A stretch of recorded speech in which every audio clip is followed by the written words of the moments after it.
ಇದು ರಾಯರು ಚಾತುರ್ಮಾಸ್ಯ ಕಾಲದಲ್ಲಿ 2 ತಿಂಗಳು ಮಲ್ಕೊಳ್ತಾ ಇರುವಂತಹ ಜಾಗ ಇದು. ಮೇಲ್ಗಡೆ ರಾಯರ ಕಾಲದಲ್ಲಿ ಇದ್ದಿದ್ದೇ ಎಲ್ಲ ಹಂಚು ಗಿಂಚು ಎಲ್ಲ ಹಾಗಾಗೇ ಇದೆ. ಸುಮಾರು 400 ವರ್ಷದ ಹಳೇದು, ಯಾವತ್ತೂ ಚೇಂಜ್ ಮಾಡೇ ಇಲ್ವಂತೆ ಮೇಲ್ಗಡೆದು. ಈ ಕೆಳಗಡೆ ನೆಲ ಮಾತ್ರ ರೆಡ್ ಆಕ್ಸೈಡ್ ಹಾಕಿದ್ದಾರೆ.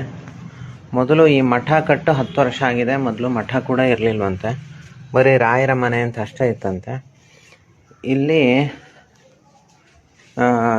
ಜಸ್ಟ್ 1-2 ಹೆಜ್ಜೆ ಇಟ್ಬಿಟ್ಟು ಹಿಂಗೆ ಬಾಗಿಲು ತೆಗೆದ್ರೆ ನಿತ್ಯ ಪುಷ್ಕರಣಿ.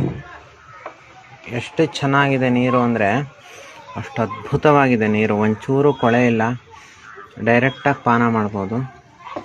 ಅಲ್ಲಿ ಎದುರುಗಡೆ ಕಾಣ್ತಾ ಇರೋ ಅಶ್ವತ್ಥ ಕಟ್ಟೆ ಒಂದು ವರಾಹ ಕವಚ ಪಾರಾಯಣ ಮಾಡಿಬಿಟ್ಟು ಪ್ರದಕ್ಷಿಣೆ ಮಾಡಿದ್ರೆ ಎಂಥವ್ರಿಗೂ ಮಕ್ಕಳಾಗುತ್ತಂತೆ.